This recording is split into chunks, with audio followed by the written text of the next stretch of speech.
కాబట్టి ఒక్కసారి మనం ఆలోచిద్దాం. కాకా గా గాయిన్యా అనండి అందరూ.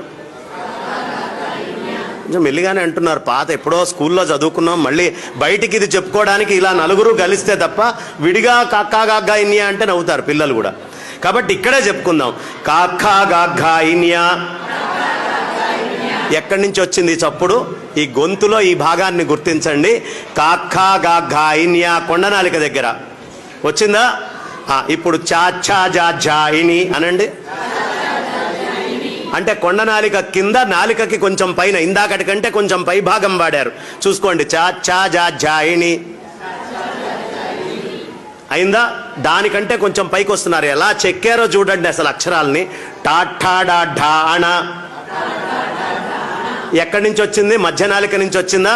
అది మడవకుండా టాఠా ఢాణ అనండి చూస్తా. టాఠా ఢాణ.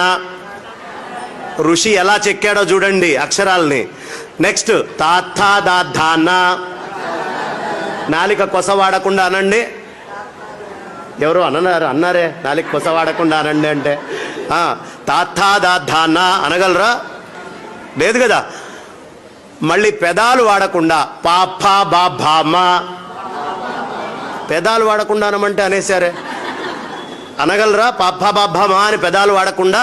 మన ఋషి ఎంత చక్కగా అక్షరాలను చెక్కాడో చూడండి. ఒక తపస్సు చేయిస్తున్నాడు. ఇక్కడి నుంచి ఇక్కడి దాకా అక్షరాలతోటి తపస్సు చేయిస్తున్నాడు. నేను ఈ మధ్య అనుకోకుండా ఒక హాస్పిటల్ దగ్గరికి వెళ్ళటమైంది. మాకు తెలిసిన మిత్రుడిని తీసుకొని వెళ్ళాను. ఆయనకి చెయ్యి ఇట్లా వణుకుతోందమ్మా. చెయ్యి వణుకుతోంది. వణుకుతుంటే డాక్టర్ కృష్ణ సుబ్రహ్మణ్యం గారిని ఇవాళ పాపం ఆయన ఇవాళ కూడా నేను కలవటమైంది. ఆర్థోపెడిక్ ఆయన, న్యూరో ఆయన కూడా పక్కన కూర్చొని ఉన్నారు. ఏమండి చెయ్యి ఇలా వణుకుతోంది అన్నాడు. అంటే ఆయన మామూలుగా ఏదో టెస్ట్ చేయాలి కదా.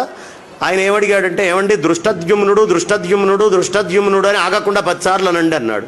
ఈయన డాక్టరా వేదాంత, మేం చెప్పాల్సిన ప్రవచనం ఏం చెప్తున్నాడేంటి అని అనుమానం వచ్చింది. సరే ఈయన అంటున్నాడు, మాట రావట్లేదు. అయ్యా ఈ మాటని బట్టి నాకు అర్థమైంది, మీ నరాలలో ఒక రకమైనటువంటి శక్తి మొత్తం కోల్పోయారు, తద్వారా మీరు బయటికి మాట్లాడలేకపోతున్నారు అని చెప్పాడు. ఇప్పుడు చూడండి, ముసలివాళ్ళు అయ్యాక స్వరం ఇంత గట్టిగా కంఠం ఇలా ఉంటుందా? ఎందుకు? నరాలలో సత్తువ తగ్గితే నోట్లో మాటలో తేడా వస్తుంది. అంటే మాటకి నరాలకి తేడా ఉంది. పక్షవాతం వచ్చింది, మాటలో తేడా వస్తుందా? నరాలకి మాటకి చాలా సంబంధం ఉంది. నరాలకి మాటకి చాలా సంబంధం, చాలా దగ్గర సంబంధం ఉంది. ఇది మన ఋషులకి తెలుసు. అందుకనే చిన్న వయస్సు నుంచి మనతోటి రకరకాలైనటువంటి పద్యాలు, శ్లోకాలు, అక్షరాలు. మా తాతయ్య గారి పుస్తకంలో ఉండేది. పషర్లపాటి వాసుదేవయ్య శాస్త్రి గారు చాలా అద్భుతంగా రామాయణము, వాసుదేవ రామాయణం అని రాశారు. ఆయన సంస్కృతాంధ్ర పండితులు అభినవ నన్నయ్య భట్టారక అని ఉభయ భాషా ప్రవీణ. ఆయన భూభృద్భిక్కుధరోద్ధరోద్ధిత సురద్విచ్చిచ్చరభ్రాడ్ధను పృథ్వీద్రేడ్ధృతరోషధీడ్కరుచి వాగ్భక్త్రక్షరేడక్షర ఇలా రాసుకుండేవాళ్ళు. ఆ పుస్తకం తీసి చదువుతుంటే అబ్బా ఎంత గొప్పగా ఉంది అని. మళ్ళీ అది నోట్లో తిరగాలి అంటే ఇది సాధన చేసి ఇది చదివేటటువంటి వాడికి అనారోగ్యం తొందరగా రాదట.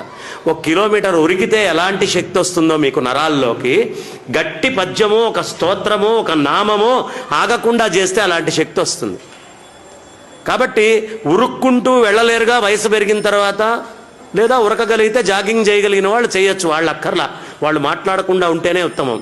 కానీ జాగింగ్లు ఎక్సర్సైజులు చేయలేని వాడు కొవ్వు కరిగించుకోవడానికి నోట్లో శక్తిని ఎనర్జీని పెంచుకోవాలంటే ఏం చేయాలయ్యా? వాగగ్ని, వాయు అనేటటువంటిది అగ్ని. ఈ అగ్ని ఎప్పుడు వస్తుందండి బయటికి? కొలెస్ట్రాల్ అనేటటువంటిది కరిగితే అప్పుడు అగ్ని నోట్లో నుంచి బయటకు వస్తుంది. కాబట్టి వాక్కు అనేటటువంటి అగ్ని వాయుస్సంధానం ఉపనిషత్తు చెప్తుంది. ఈ విధంగా గనక మీరు స్తోత్రం పిల్లలకి రోజు ఏదో ఒక స్తోత్రం గనక నేర్పిస్తూ చెప్తూ పోతూ ఉంటే చాలా బలిష్ఠులు, బలాఢ్యులు, శక్తివంతులు, బలవంతులు అవుతారు. అది ఆంగ్లంలో చెప్తే వాడు ఎలా చెక్కాడో మనకు తెలియదుగా. మన ఋషి అయితే చాలా అద్భుతంగా చెక్కి దీన్ని పెట్టాడు.